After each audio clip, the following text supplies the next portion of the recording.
Saya berangkat dari Pekanbaru Riau menuju Kepulauan Riau, Batam lebih kurang 1 jam naik pesawat. Dari Batam naik pesawat lagi ke sebuah pulau di tengah lautan. 1 jam lagi. Sampailah ke pulau, begitu turun musibah besar terjadi. Apa musibahnya Ustadz? No signal. Tidak ada signal sama sekali. Tapi kemudian banyak jamaah yang menyambut, datang berdatangan. Ustaz Somad, anak-anak kecil, Ustaz Somad, Ustaz. Lalu saya tanya, kamu kenal dari mana? Kan di sini nggak ada signal. Kata mereka, kami nonton TV. Saya nggak masuk TV, TV mana yang kalian tonton? TV One. Ternyata televisi bisa menembus yang tidak dapat ditembus oleh internet. Disitulah saya mulai bangkit semangat untuk berceramah di televisi. Dulu semangat juga, cuman sekarang kurang begitu semangat. Setelah itu semakin semangat. Dan jamaah pun terpukau. Jangan pakai narkoba, nanti kamu sakau. Sakau tanda-tanda hari kiamat. Jamaah banyak yang terpukau melihat tausiah anak Mama Dede yang nomor 4.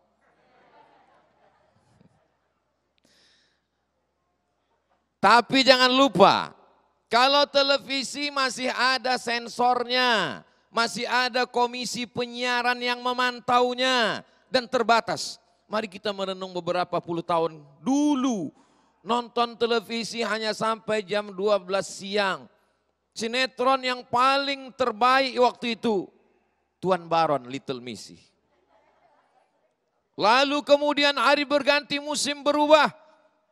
Muncullah satu lagi televisi, jam 11 siang sudah mulai muncul sinetronnya. Dan ketika itu efek yang terjadi, beberapa anak sekolah mulai cabut dari kelas karena mau menonton Mahabharata. Yang tersenyum berarti udah tua. Karena ini ceritanya sudah lama. Lalu kemudian tumbuhlah seperti jamur di musim hujan. Sampai akhirnya TV kabel. Masuk parabola ke desa, ke kampung halaman. Orang mulai lupa. Dulu hiburan di kampung-kampung adalah ketika ustadz datang tablik akbar pengajian. Ramai di masjid. Ketika televisi sudah sampai masuk ke kampung, maka masjid ditinggalkan kosong. Bicara saya adalah fakta dan data yang saya alami. Tapi ada yang lebih mengerikan lagi dari televisi. Apa itu? Ketika setiap orang punya channel dan dia bisa menampilkan apapun yang dia suka. Kalau dia hobi minum khamar, dia akan buat podcast khamar, di atas mejanya ada botol khamar, sambil minum khamar dia katakan, betapa nikmatnya khamar ini. Mau mabuk bersama saya? Subscribe, like, and share. Orang yang suka, maaf mama, tidak layak bercerita tentang ini di depan ibu kita, tapi mesti ku sampaikan juga. Orang yang suka dengan, maaf, seksual, maka kontennya dia bicara tentang itu saja di channelnya. Tanpa lagi ada rasa malu, tanpa ada sungkan. Karena dia punya segmen masing-masing. Jadi ini luar biasa. Bagaimana memerangi ini? Jadi ketika orang dilarang, jangan tonton ini haram. Kita tidak bisa larang orang. Dia akan bertanya, kalau ini haram, yang halal mana? Alhamdulillah. Ketika kita katakan, jangan tonton TV ini, jangan tonton TV ini. Lalu yang mau kami tonton mana? Tontonlah Damai Indonesiaku. Yang mau kami tonton di bulan Ramadan mana? Tontonlah beberapa saat sebelum berbuka, beberapa saat sebelum sahur. Yang saya sebutkan ini hanya jadwal saya aja mah.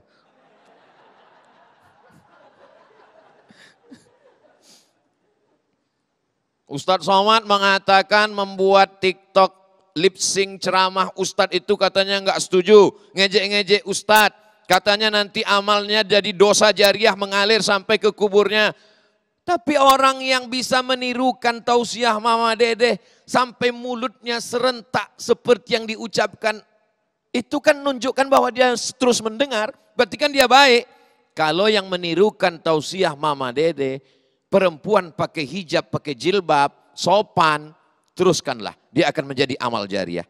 Tapi kalau menirukan ceramah Ustadz Somad, nggak pakai jilbab, perempuan tidak menutup aurat, maka dia sesungguhnya mengolok-olok, mengejek-ejek dakwah.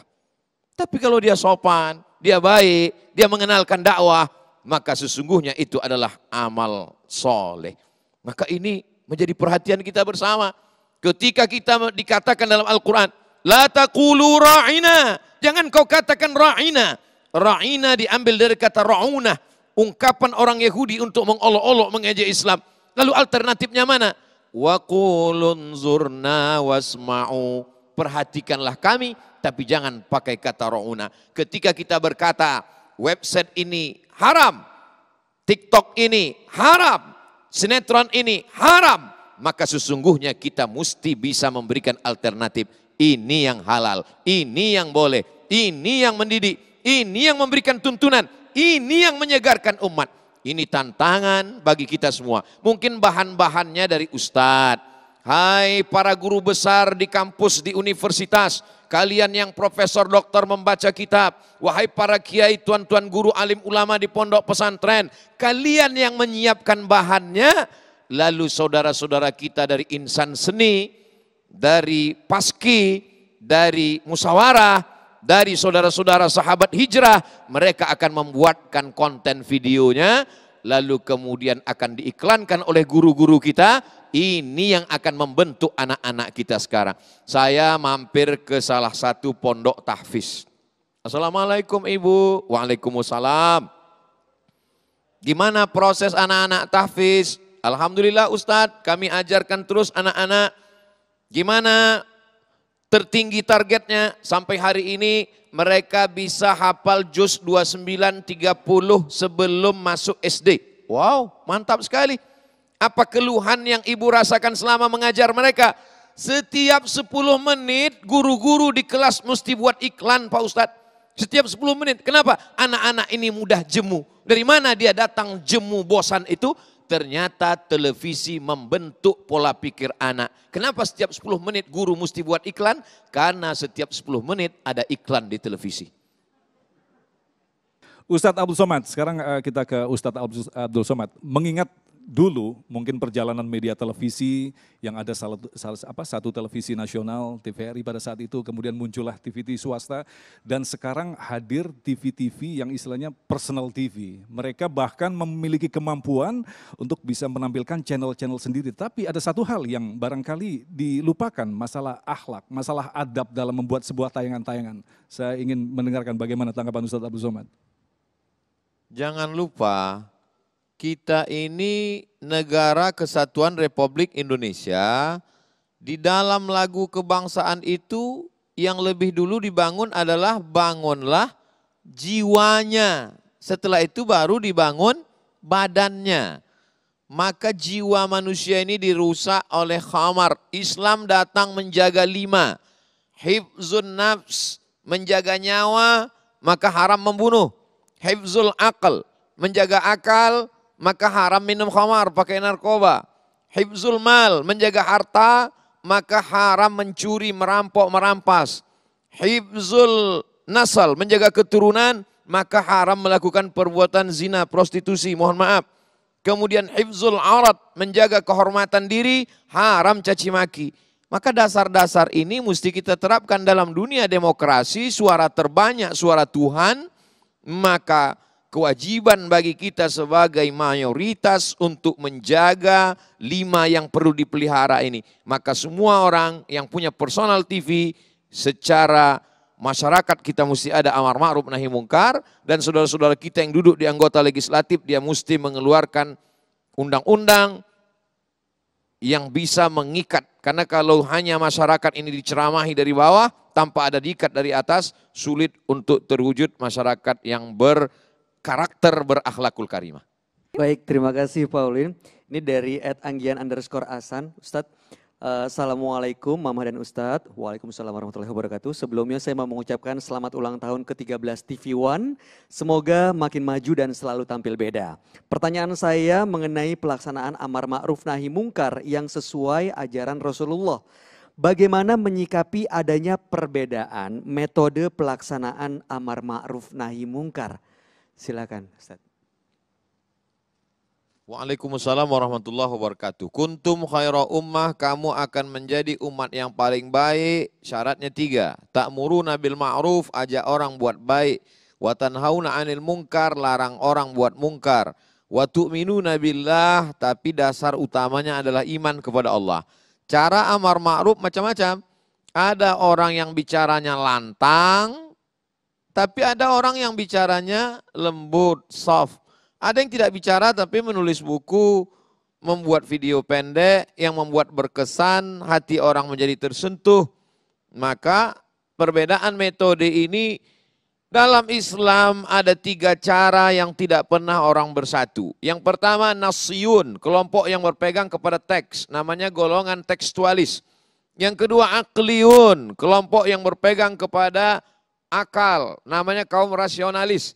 Yang ketiga kelompok irfaniyun, mereka yang berpegang kepada intuisi, kalangan ulama sufi.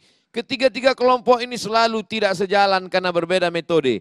Tapi mereka akan bertemu pada satu titik, apa titiknya? Yaitu wa ma umiru illa liya'budullah mukhlisin, keikhlasan. Apapun jalan yang akan kita tempuh, kita akan bertemu pada satu titik keikhlasan. Jadi kalau ada orang mengatakan, saya ini amar ma'ruf nahi mungkar.